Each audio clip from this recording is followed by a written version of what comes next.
Assalamualaikum warahmatullahi wabarakatuh.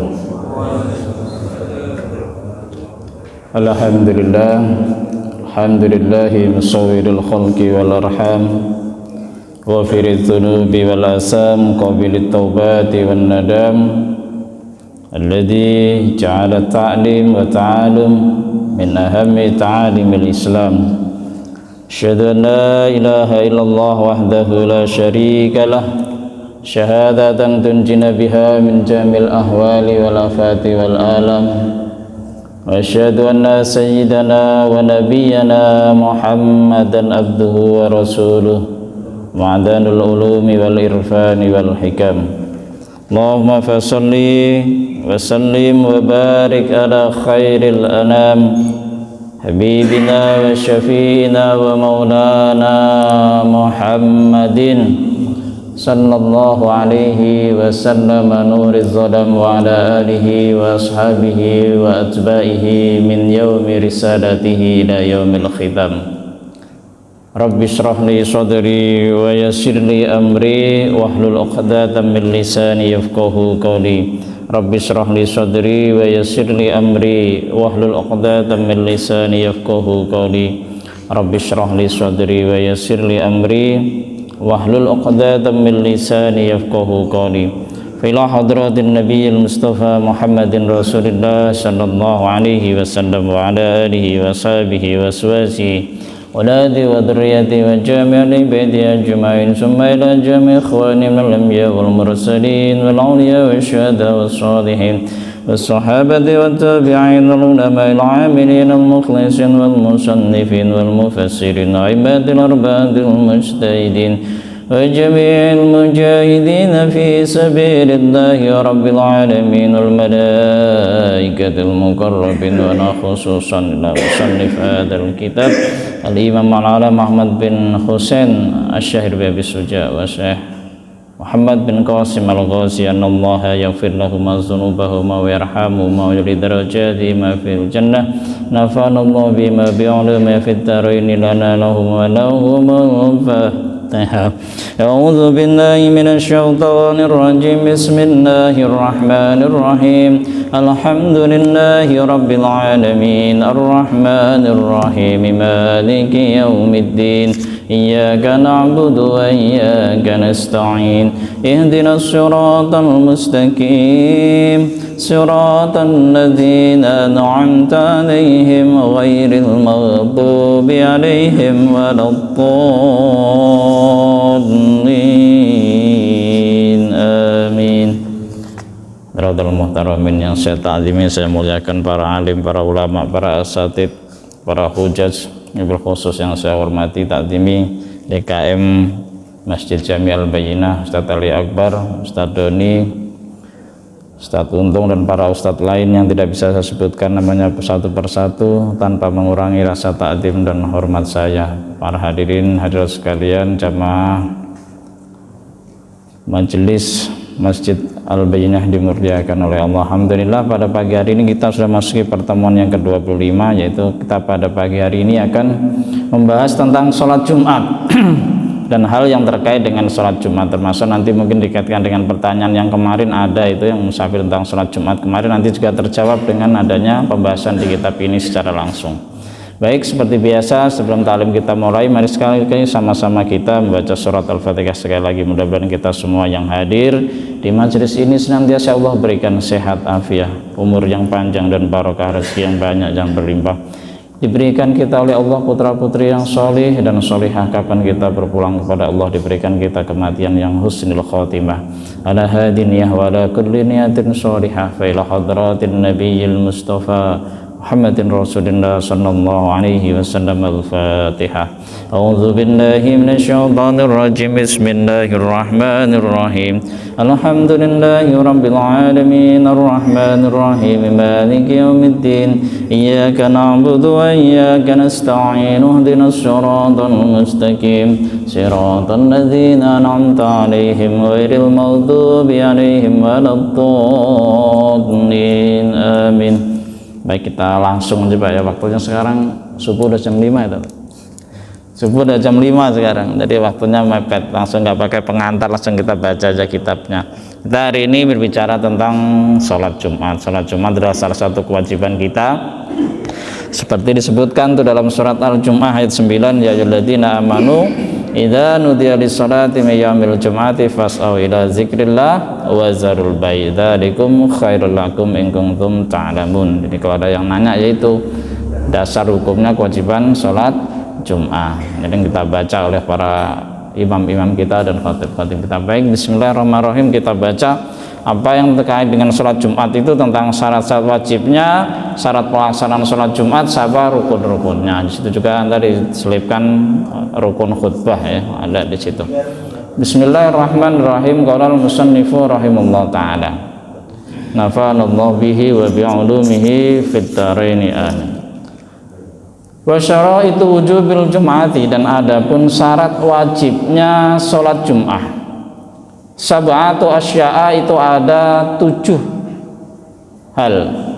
Jadi syarat wajibnya sholat Jumat itu, yang terkena kewajiban sholat Jumat itu menjadi wajib karena ada 7 hal. Yang pertama al-Islam, yaitu Islam. Jadi syarat wajibnya sholat Jumat itu Islam, maka orang yang bukan orang Islam ya tidak kena kewajiban sholat Jumat. Terus yang kedua apa? Wal bulugu, dan balik. Udah balik, orang yang udah balik udah kena kewajiban sholat Jumat. Maka anak-anak kecil itu tidak kena kewajiban, tidak wajib mengerjakan sholat Jumat. Supaya kita dianjurkan untuk belajar, membiasakan dari dini, maka kita bawa anak-anak kita untuk mengerjakan sholat Jumat. Cuma nanti perlu diperhatikan, perlu didampingi, diatur. Jadi kadang-kadang kan sholat Jumat anak kecil lebih malah mengganggu karena berisik gitu. Mulai dari sudah khotib sampai sholat kadang masih bercanda. Itu yang perlu diperhatikan. Terus yang ketiga apa? Wal aklu, berakal. Hal ini menjadi syarat mutlak untuk semua sholat, bukan hanya sholat Jumat. Itu ada 3, Islam, balik, berakal. Semua sholat itu wajibnya, syaratnya itu yang utama 3 itu, Islam, balik, berakal. Jadi bukan hanya sholat Jumat, seluruh sholat syarat pokoknya ada 3 ini, Islam, balik, berakal. Wahadi surutu aidan li ghairil Jum'ah minas sholawat. Terus yang keempat syarat yang kena kewajiban jadi wajib sholat Jumat adalah wal huriyah, orang yang merdeka. Jadi kalau ada orang menjadi masih dalam posisi sebagai budak atau hamba saja, dia nggak punya kewajiban mengerjakan sholat Jum'ah. Jadi kalau orang merdeka, sekarang budak nggak ada, semua orang kena kewajiban sholat Jum'ah. Tapi nggak tahu nanti kalau suatu saat budak kok perbudakan muncul lagi, berarti orang-orang yang menjadi budak itu tidak punya kewajiban sholat Jum'ah. Terus yang selanjutnya wadzukuriyatu, yaitu laki-laki. Jadi perempuan nggak kena kewajiban sholat Jumat. Tapi apakah nggak boleh perempuan mengerjakan sholat Jumat? Boleh, tapi bukan wajib.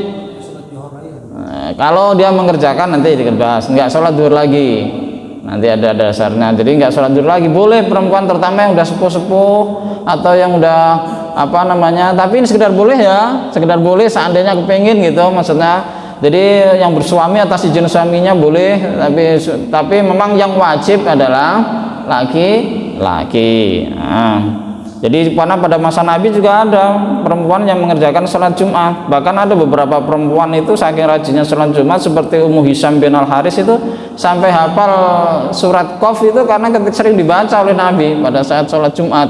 Nah, itu menjadikan dalil bahwa sholat Jumat bagi perempuan itu boleh. Cuman yang kena kewajiban laki-laki. Tapi boleh, seandainya ada yang muda tapi yang udah sepuh-sepuh boleh.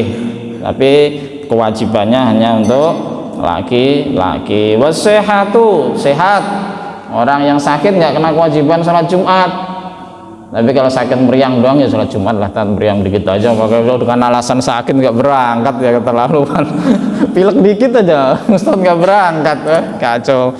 Ya kalau sakit, misalkan sakit yang mohon maaf agak berat, jalan udah susah apa ini juga, itu nggak kena kewajiban sholat Jumat. Pokoknya kalau sakit yang serius lah, jangan sakit-sakit yang enteng-enteng aja dengan alasan ini. Ya boleh sih, emang nggak sehat nggak sholat Jumat, cuman kan kita mengukur dengan kepantasan diri kita. dengan tingkat keimanan sebagai ukuran juga keimanan dan ketakwaan kita kepada Allah. Terus apa? Wal istitonu, dia menetap, orang mukim, orang yang berdomisili itu kena kewajiban sholat Jumat. Maka kemarin beri pengajian yang sebelumnya orang musafir gimana kalau nggak sholat Jumat? Ya boleh, misalkan waktu sholat Jumat dia nggak sholat Jumat, boleh sholat duhur. Tetapi kalau sholat Jumat apa nggak boleh? Musafir boleh, hanya sekedar boleh nggak sholat Jumat musafir itu. Kalau dia milih untuk mengerjakan sholat Jumat daripada sholat duhur, karena sholat Jumat itu seminggu sekali, ya nggak apa-apa, boleh. Nah gitu kan, dalam kitab Bughyatul Muqtasidin juga disebutkan, ini teksnya ini saya bacakan biar nanti Pak DKM ini yakin.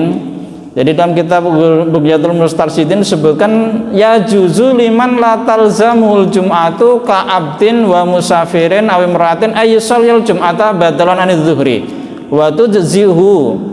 Jadi boleh bagi orang yang tidak wajib untuk mengerjakan sholat Jum'ah, ka'abdin seperti hamba sahaya, wa musafirin dan orang yang sedang berpergian atau musafir, awim ra'atin atau perempuan, ayyusadil Jum'ata, boleh untuk mengerjakan sholat Jumat badalan anidz zuhri, sebagai ganti dari sholat zuhur, wa tujzi'uhu, dan itu dianggap mencukupi atau sah.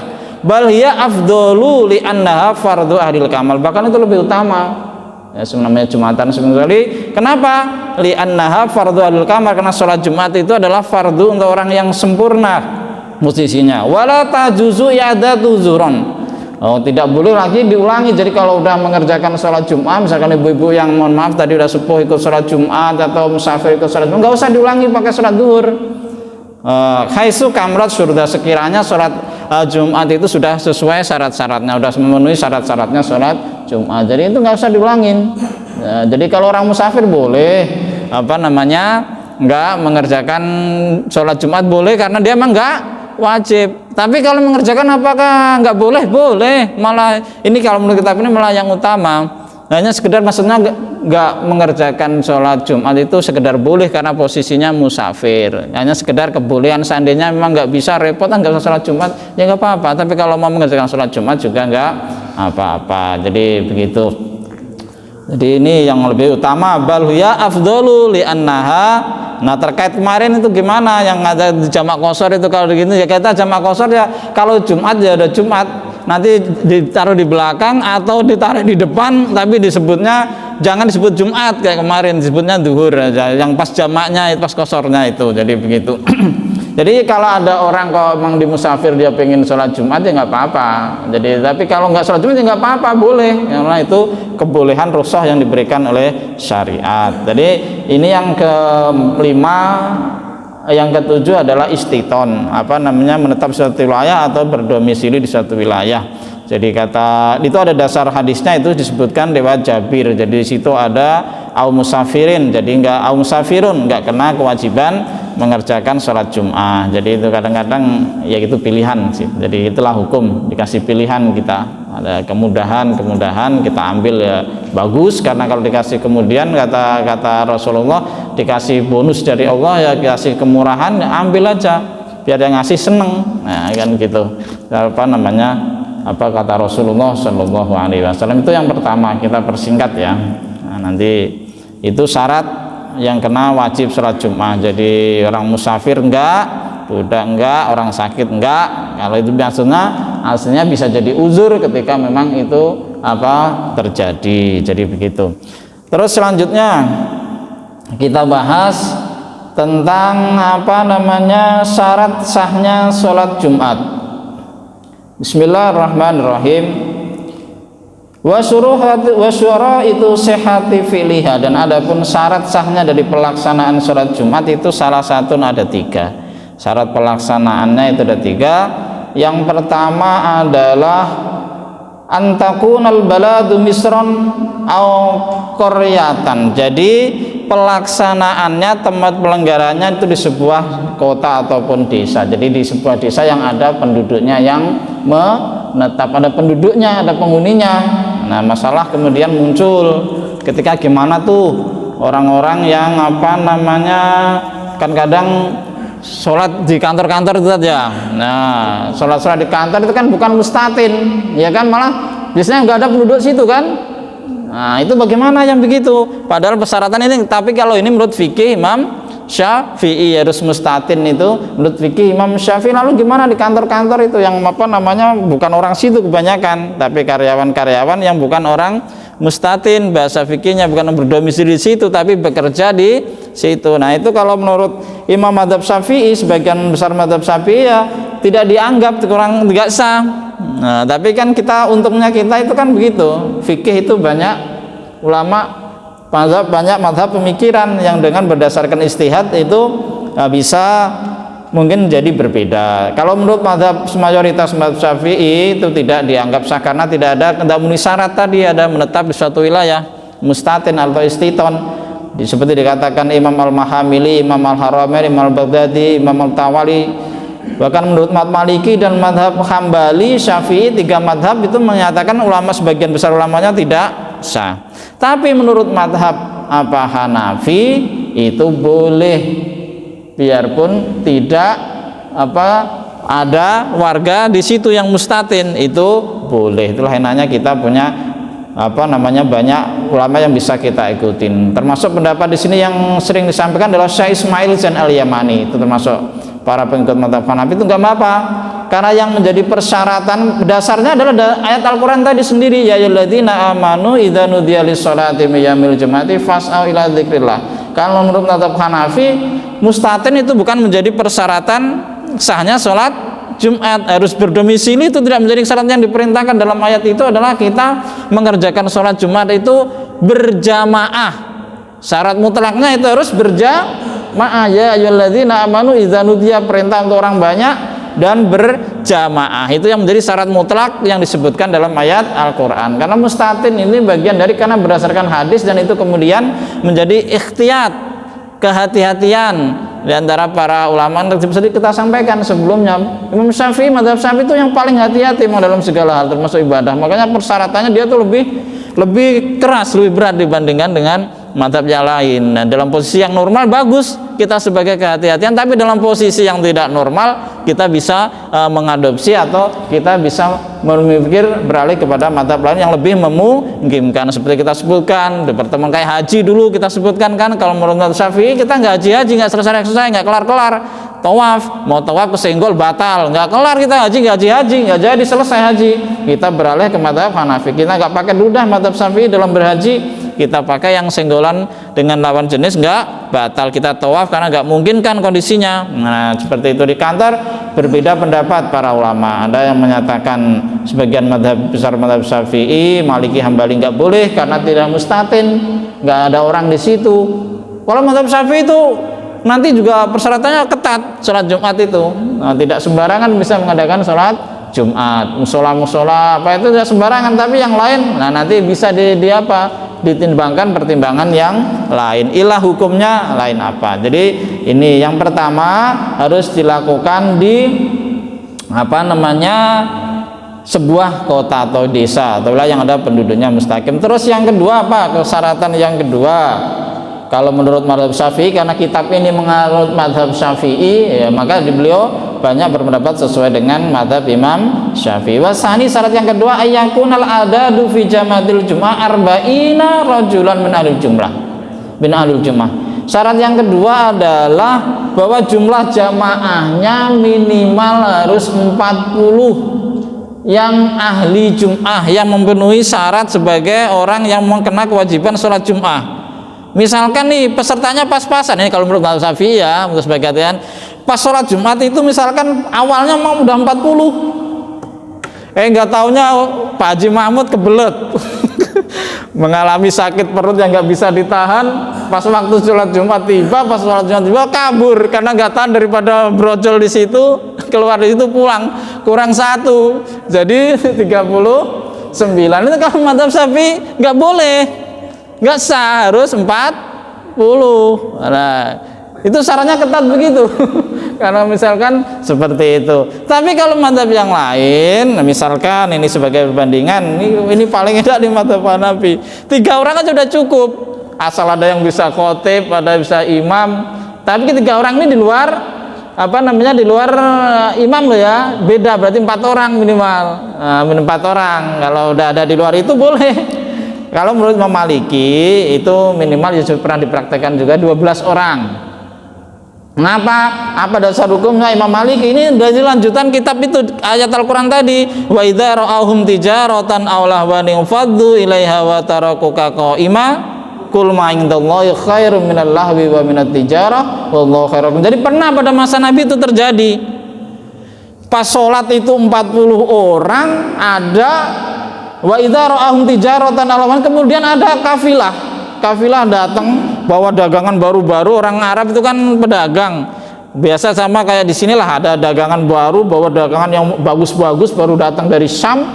Pas ada sholat Jumat, Nabi pas baru khutbah, masih khutbah ada pedagang baru dari Syam itu pada bubar orang jemaatan, pengen nyari kalau jamaah ada sembako bagus-bagus atau baju mau lebaran baju bagus-bagus. Pas itu bubar jamaah itu yang asalnya ada 40, tinggal tersisa 12 orang. Pada nguber ya, tadi ada kafilah pedagang tadi. Akhirnya oleh Imam Malik diambil istimbat hukum. 12 orang, tapi waktu itu Nabi tetap melanjutkan. Jamaah bubar, tapi sisa 12 orang, Nabi tetap melanjutkan khutbah Jumat, sholat Jumat. Akhirnya diambil istimbat hukum oleh Imam Maliki, persyaratan minimal sholat Jumat adalah 12 orang. Itu ada ayatnya berdasarkan ayat tadi. Wa idza ra'am, kalau nanti, nah ini kita kondisional aja. Ini enaknya Islam, kita punya banyak. Misalkan ini di daerah minoritas, orang muslimnya itu baru sedikit. Di Papua misalkan, sekampung itu masjidnya ada 1, terus yang baru ada jamaahnya itu nggak nyampe 40, apa nggak usah melakukan sholat Jumat? Ya enaknya kita ikutin yang ini aja. Kalau posisi seperti itu kan nggak normal. Kalau di Jakarta mah jangan ditanya, di jalan-jalan aja yang muat. Tapi kalau kita bayangin di daerah-daerah minoritas yang Islam di situ minoritas, misalkan sedikit, misalkan di luar Jawa itu di ujung timur kan banyak yang, misalkan di Flores di Nusa Tenggara Timur itu kan minoritas. Seandainya satu kampung gitu hanya jamaahnya masih baru 12 ke atas, ya boleh aja udah ada yang bisa khotib, ya kita dilaksanakan, nggak pakai 40 ya nggak apa-apa, karena menurut mazhab Maliki boleh minimal 12. Pernah terjadi tadi dasar hukumnya pada masa Nabi, ada Jumatan, ada khotib, bubar gara-gara ada pedagang. Akhirnya sisa 12 doang yang ada ikut melaksanakan sholat Jumat. Nabi tetap lanjut. Nah itu sebagai dasar hukumnya. Jadi itu. Jadi ini persyaratan ini kalau menurut Imam Syafi'i memang ikhtiyat tadi. Kalau nggak 40 Pak Muhammad kabur duluan, nggak sah, yang lain ikut nggak sah semua, harus sholatnya jadi berubah duhur, nanti pas mau sholat berubah menjadi 4 rakaat sholat duhur. Tapi kalau yang ini enggak, jadi ini jadi makanya kita lihat aja kondisi di daerah itu, namanya konteks hukumnya bagaimana, kita lihat aja ilah hukumnya. Kalau daerah minoritas yang memang nggak ada ininya ya udahlah. Kalau memang adanya, kadang-kadang di komplek tertentu kan ada, mau kemana-mana juga jauh, kita ngisi beberapa di komplek itu yang dengan Jumatan, karena emang kesana-sana jauh, misalkan masih komplek itu masih di tengah-tengah sawah misalkan, kan ada tuh namanya komplek kan ngambil tanah yang murah-murah dijual mahal. Tanah itu komplek itu masih jauh dari mana-mana, yang memang di situ sebenarnya warganya banyak, udah bisa lebih jadi 1 RT 1 RW lebih, tapi emang ketika Jumatan ngadain Jumatan sendiri, berniat ngadain Jumatan sendiri karena punya masjid sendiri, musola sendiri mau dijadikan masjid, ternyata jamaahnya nggak nyampe 40 misalkan. Ya kalau sambil syiar ya nggak apa-apa, dilaksanakan aja. Kalau karena menurut mazhab boleh, tapi utamanya sebagai kajian Syafi'i janganlah kalau belum 40 dan lain. Jadi memang itulah bolak-balik kita sampaikan sebagai kehati-hatian, jadi 40. Itu yang kedua. Terus yang ketiga, wasalisu ayyakun al waktu bagian. Yang ketiga syarat sahnya adalah waktu pelaksanaannya itu masih tersisa, yaitu pada waktu sholat zuhur. Jadi waktu Jumat sebenarnya kalau menurut mazhab Syafi'i itu longgar. Pokoknya kalau waktu masih zuhur masih ada itu boleh.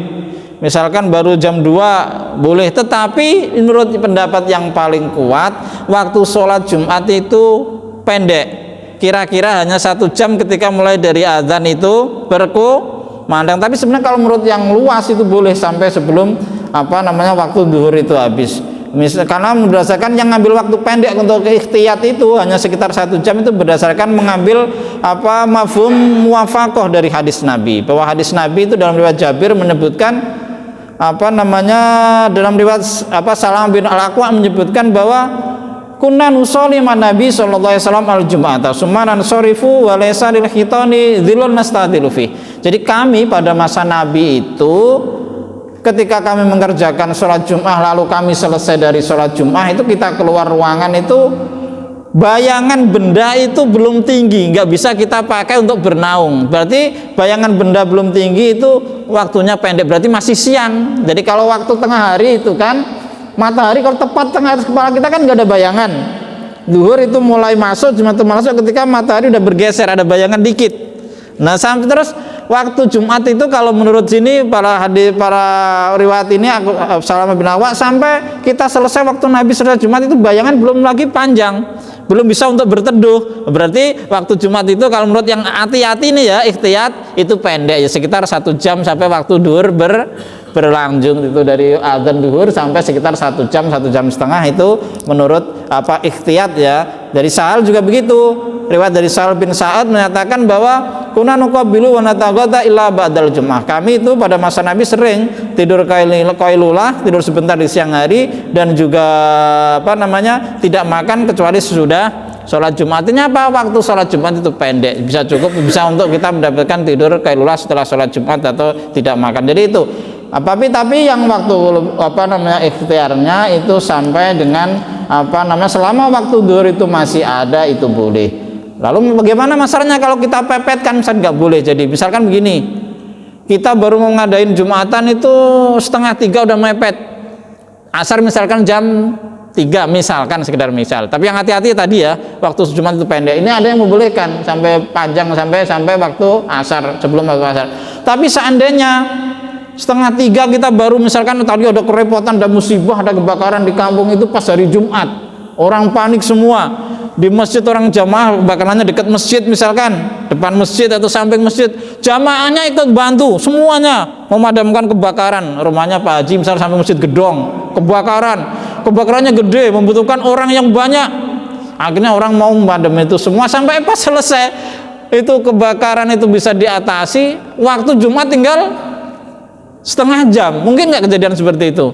Bisa aja. Nah itu gimana kalau misalkan kejadian seperti itu? Nah kalau misalkan waktu Jumat itu udah mepet banget, diperkirakan saja kalau antara 2 khutbah dilaksanakan sama sholat Jumat 2 rakaat itu tidak memungkinkan waktunya, ya lanjut aja langsung sholat duhur. Tapi kalau masih memungkinkan, kalau nanti ada khutbah, ada dua khutbah, terus sholat 2 rakaat itu masih mungkin waktunya masih muat, ya dilaksanakan sholat Jumat, nggak apa, boleh dilaksanakan sholat Jumat. Jadi begitu. Jadi ini kalau menurut mazhab Syafi'i, kalau kitab ini seperti itu. Jadi kalau masih memungkinkan waktunya, biarpun udah menjelang asar boleh dalam posisi yang tidak normal. Jadi seperti itu. Jadi ini syarat yang ketiga. Terus selanjutnya kita percepat tuh, udah kurang seperempat kan? Gimana itu? Udah karena subuhnya. Iya. Nah, terus kita lanjut. Bismillahirrahmanirrahim. Wa faraiduha, dan adapun fardu-fardunya sholat Jumat. Nah, ini yang rukun-rukun yang menjadi susunan prosesi yang harus ada dalam sholat Jumat itu apa aja? Kalau nggak ada ini ya nggak sah. Nah, yang pertama adalah wa faraiduha salah satu khutbatani. Adanya 2 khutbah. Jadi kalau sholat Jumat ya harus ada 2 khutbah. Terus yang kedua ada apa? Penyampaian khutbah Jumat. Nah, harus dilaksanakan khutbah Jumat itu karena menjadi rukun sholat Jumat. Terus yang ketiga, yang lanjut wasalisu ayyus antusolliya rakaataini fi jamaatin. Harus mengerjakan sholat Jumat itu dilaksanakan secara berjamaah sebanyak 2 rakaat. Jadi kalau rukun-rukunnya hanya 3 itu. Adanya 2 khutbah, penyampaian 2 khutbah, sama sholat Jumat itu dikerjakan secara berjamaah cuman 2 rakaat. Nah, masalahnya nanti berbeda tentang khutbah ini. Kemudian ada aturan tersendiri tentang rukun-rukunnya khutbah Jumat. Nah, ini kalau menurut mazhab Syafi'i lagi sebagai kehati-hatian, khutbah Jumat itu ada rukunnya, maka perlu diperhatikan. Khotib-khotib itu penting ini. Kalau menurut mazhab Syafi'i ya, bahwa khutbah Jumat itu minimal rukun khutbah itu sebagai catatan ada 5. Pertama, bagi khotib-khotib, para jamaah juga bisa mengkritisi seandainya ada ini, tapi ya yang pertama membaca hamdalah, memuji Allah, itu termasuk rukun. Makanya kalau khotib kan selalu dimulai alhamdulillah, alhamdulillah hamdan syukran hamdan katsiran kama amara, begitu macam-macam. Nastaghfiru nahmadu wa nasta'inuhu wa nastaghfiru, itu nahmadu berarti hamdalah, harus dimulai dengan memuji kepada Allah. Entah bahasanya apa, yang penting ada nahmadu, alhamdulillah, pokoknya memuji Allah. Itu rukun jadi khutbah. Kalau ada khutbah langsung assalamualaikum, nggak baca gitu langsung materi, berarti nggak sah. Tapi harus ada nahmadu atau alhamdulillah macam. Terus sholawat kepada Nabi. Sholawat kepada Nabi diperhatikan, tapi nggak perlu mesti harus diucapkan bahasa Indonesianya, misalkan karena namanya khutbah. Karena ada jam masjid tertentu yang misalkan di kantor-kantor kan mematok waktu 10 menit khutbahnya. Kalau dibaca sholawatnya bahasa Indonesia juga, kedua kita sampaikan sholawat berdasarkan kelamaan. Kalau dibaca udah di Arabnya, misalkan alhamdulillah madu wa nasta'iduna, terus assalatu wassalamu, berarti udah baca sholawat. Karena di kantor-kantor juga begitu, waktu mepet. Jadi udah disampaikan bahasa Arabnya, cuman kadang-kadang kan kita nggak paham, tapi sebenarnya udah. Jadi dalam khutbah itu udah disampaikan pertama hamdalah, baca sholawat, terus adanya yang penting wasiat takwa. Karena esensi dari khutbah Jumat adalah mengingatkan hadirin untuk senantiasa meningkatkan ketakwaan, ingat selalu kepada Allah. Ini wasiat takwa, meskipun nggak dalam bahasa Indonesia, bahasa Arab harus ada ayuhan nas ya ibadullah ittaqullah, itu harus ada ayuhan nas ibadullah, terus gitu harus ada. Atau nggak apa-apa kalau usah ada itu. Tapi kalau masih memungkinkan waktunya ya kasih agak panjang, kasihlah bahasa Indonesia biar orang paham. Tapi seandainya nggak ada, waktunya pendek, ya langsung disingkat ya, misalkan disingkat pas khutbah, kita berpuji pada Allah, sholawat dan salam, dan kita juga mari senantiasa meningkatkan iman dan takwa, pendek-pendek, lebih utama lagi. Karena tujuan esensi dari khutbah kan biar orang ngerti, mengingatkan orang. Kalau bahasa Arab semua nanti juga kita di Indonesia kan ada loh, masih ada loh khutbah semua pakai bahasa Arab. Ya masalah paham enggak, yang penting bahasa Arab. Ya kalau orang Arab memang bahasanya bahasa Arab, ya khutbahnya bahasa Arab. Saya pernah itu juga di Pondok Pinang, di Lebak Bulus, di depan sekolah, mungkin sekarang masih tuh ada.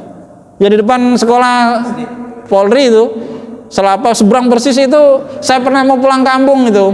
Pulang kampung naik bis waktu Jumat, saya ke situ, khutbahnya berbahasa Arab full dari awal sampai akhir. Ya, jamaahnya khusyuk kan? Iya, tidur semua. Nggak ngerti, dengerin aja ada yang tidur. Ya nggak apa-apa, bahasa Arab. Tapi ya kan namanya kita orang Indonesia, bagusnya ya kita pengantarnya bahasa Arab, kita pesannya biar sampai ya kita pakai bahasa kita. Tapi kalau bahasa Arab semua ya nggak apa-apa. Jadi itu. Jadi yang penting ada itu, pertama hamdalah, membaca sholawat, wasiat takwa. Terus yang terpenting juga nih rukun juga. Dalam salah satu khutbah itu harus dibaca ayat Al-Quran. Makanya sering dalam khutbah itu ya ayyuhalladzina amanu taqullaha haqqa tuqatih, itu kayaknya ayat yang paten itu. Hampir semua khotib membacanya itu. Karena salah satu yaitu ayat yang udah dibaca berkali-kali, atau kalau nggak kelewatan ya innallaha wa malaikatahu yusholluna 'alan nabi. Itu kan udah ayat juga itu. Jadi pokoknya kalau harus ada dalam salah satu khutbah itu membaca ayat Al-Quran. Nggak boleh khotib sama sekali terus khutbah terus cerita aja, nggak ada baca ayatnya sama sekali. Jadi nggak boleh, harus ada minimal membaca ayat Al-Quran, itu rukun khutbah. Terus yang terakhir, makanya di dalam doa itu mendoakan kaum muslimin dan muslimat di khutbah yang kedua. Maka khutbah yang kedua selalu diisi doakan Allahumma ighfir lil muslimin wal muslimat wal mu'minin wal mu'minat, itu bagian dari rukun khutbah. Karena khutbahnya nggak ada mendoakan kaum muslimin, ya nggak boleh. Mendoakan dirinya sendiri aja, malah khotibnya nggak tahu bahasa Arab. Robik firli wali walidayya, khutbahnya begitu doang, nggak ada doanya untuk kaum muslimin. Nggak sah itu kalau salah satu khutbahnya gitu. Jadi itulah pentingnya ilmu ya. Jadi harus ada doa untuk kaum muslimin. Nah, berbahasa Arab, berbahasa Indonesia itu harus ada doa untuk kaum muslimin di khutbah kedua. Itu apa namanya? Oh, nggak apa-apa kalau begitu doang. Ya umpama, yang penting rukun-rukunnya udah terpenuhi. Ya nasihatnya wasiat takwa penting udah nyampe tadi disampaikan, wasiat takwa menginginkan ketakwaan, kita takwa kepada Allah. Ya, ada penting itu ada. Udah sah sebenarnya. Maka khutbah 5 menit juga nggak apa-apa, kalau cukup 10 menit juga apa. Yang penting tadi rukun-rukunnya hamdalah, ya sholawat, ya ayat Al-Qur'an udah ada. Udah ada. Ya, sudah sah sebenarnya, nggak apa-apa. Tapi kakaknya lucu banget khutbahnya kalau gitu doang, nggak ada pesan apa-apa. Iya, seumpama, kalau seumpama doang, yang penting sudah terpenuhi syarat rukunnya, ini sudah sah. Jadi itu perlu diketahui, ini 5 hal ini yang menjadi rukun khutbah menurut mazhab Syafi'i. Jadi itu. Terus kita lanjut ya, biar agak tuh udah kurang 10 menit. Udah berwaktu kita nih. Wahai hatuha, dan ada hal-hal sunnah hayat sebelum kita pelaksanaan sholat Jumat. Nanti baru pertanyaan. Ada beberapa hal itu, ada sekitar 4 di situ. Mandi dan membersihkan badan. Mandi membersihkan badan di sini menggunakan hadis wa yatataru mastata'a min tuhrin. Apapun yang mungkin dibersihkan kalau mau Jumatan. Kumis kalau mau dicukur, jenggot kalau mau dicukur, kuku mau dipotong, ketek kalau ini mau dibersihkan, termasuk bulu yang di bawah mau dibersihkan, itu termasuk bagian dari sunnah kalau mau Jumatan. Terus memakai wewangian, memotong kuku. Terus yang terpenting itu juga termasuk yang utama, ya boleh sih, enggak yang lain juga boleh, tapi yang utama memakai baju yang berwarna putih. Jadi kata Rasulullah itu kan albisu min siyabikum albayat fa inna khairu siyabikum. Jadi kata Rasulullah itu pakailah baju-baju yang putih ketika kita mengerjakan kita ke masjid, mengerjakan baju yang bagus ke masjid. Itu khudhu zinatakum dzakul masjidin, itu ditafsirkan para ulama, yaitu mengatakan kalau Jumatan ya bagusnya pakai baju yang putih karena kita cukup mengganggu itu. Misalkan ya kita Jumatan pakai, apalagi anak-anak zaman sekarang, dia boleh sah, nggak mesti harus putih, pakai kaos pendek juga sah, tapi ya kalau bisa kalaupun baju yang nggak putih yang polos-polos, jangan pakai kaos ada tulisan macam-macam, misal di belakang buruan mertua. Ada tulisan, anak-anak sekarang baju macam-macam ya tadi ya, menggelitik bahasanya. Itu kita pakai Jumatan, kita duduk berdirinya di depan atau di tengah, di belakang kita ya kita nggak konsen dia baca tulisan di punggung kita ya Tat. Jadi itulah ya, tulisannya kan macam-macam gitu. Suami yang jujur, duit diserahkan kepada istri 100%. Ada macam-macam zaman sekarang. Kaos itu tulisannya bikin yang unik-unik. Nah itu boleh sisa-sisa, tapi utamanya jangan yang seperti itu, mengganggu kekhusyuan itu. Jadi diutamakan menggunakan baju yang berwarna putih. Jadi ini dalam 5 menit barangkali ada mau ditanyakan, silakan. Ya monggo Pak.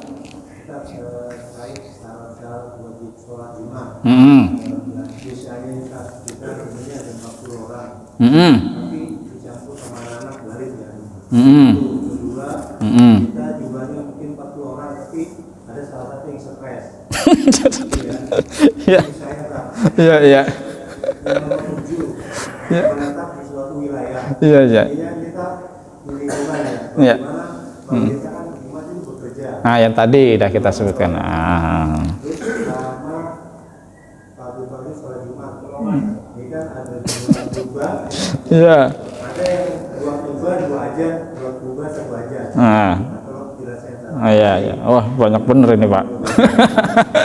Borongan. Iya, diwakilin semua. Iya. Ya. Tadi yang 40 ada yang anak-anak. Nah, stres kalau menurut mazhab Syafi'i enggak sah. Ya, kalau menurut mazhab Syafi'i harus 40 itu yang memenuhi syarat semua. Tapi kan dalam kondisi tertentu ya kita aja ikutin mazhab yang lain tadi, karena nanti kalau ini ya bubar semua kita beralih dalam posisi yang tidak normal seperti itu nggak apa-apa. Tapi kalau syaratnya mazhab Syafi'i memang harus 40, ada yang bolos satu tadi apa Haji Makmum kebelet itu nggak sah. Atau apa 40 tapi anak-anak kecil yang lain, yang 5 orang atau 10 orang anak kecil, yang 30 baru orang dewasa, ya kita tetap aja lanjut sebagai bagian dari syiar aja itu kan. Ada ini, yang penting kita nggak usah balikin karena kita punya pendapat, ikuti, tapi yang penting kita kan ada ilmunya, Anda mengetahui pendapat dari apa, bahkan Imam Malik itu 12 sudah cukup. Tadi nggak apa-apa. Terus di kantor tadi kita udah sampaikan Pak ya, kalau mazhab Syafi'i nggak sah Pak karena bukan mustautin.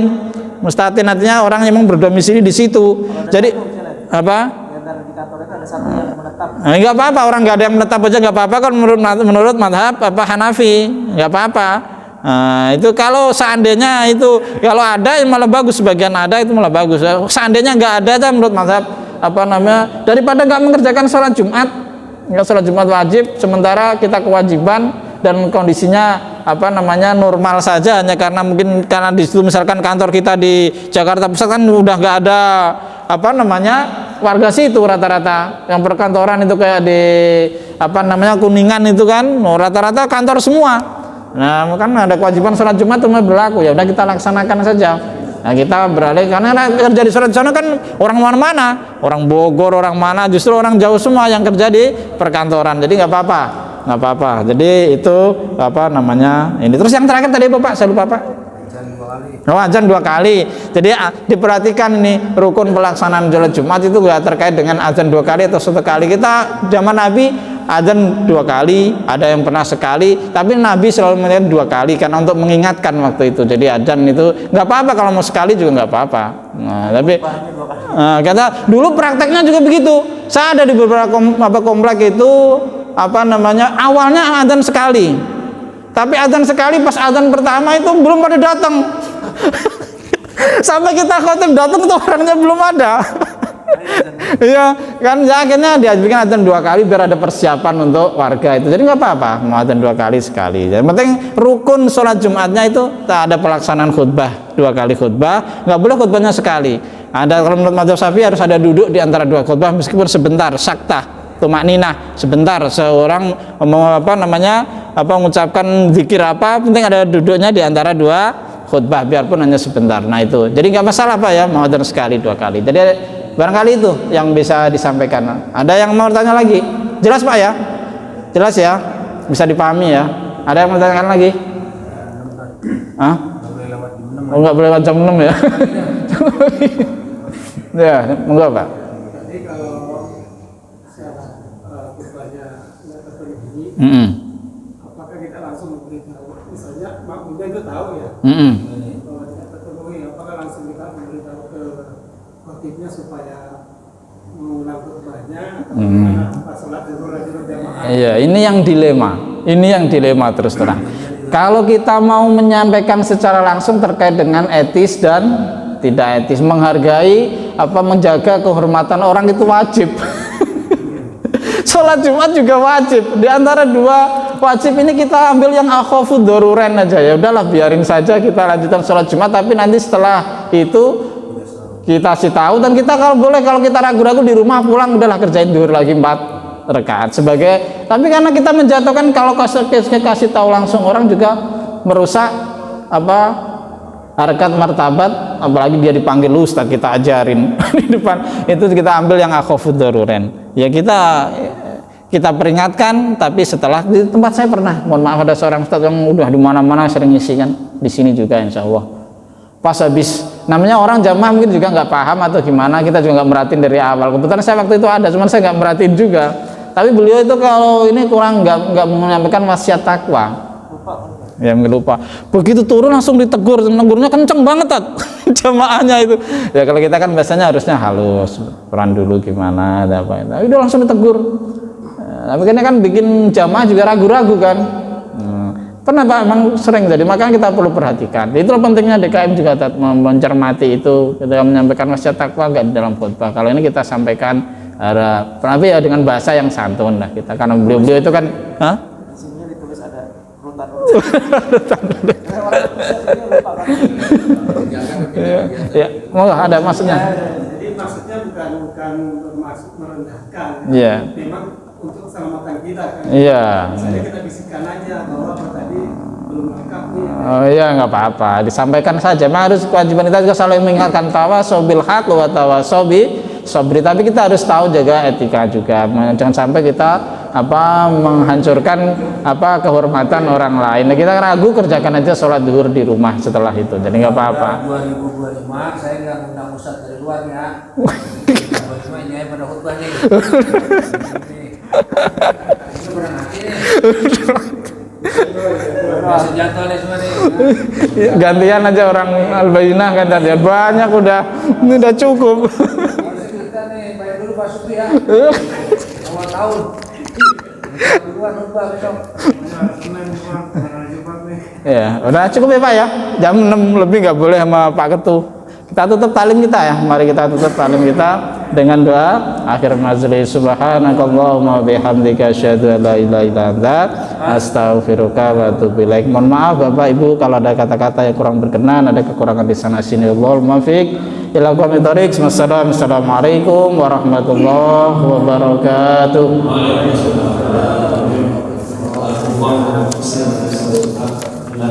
Sudah mau dijanjikan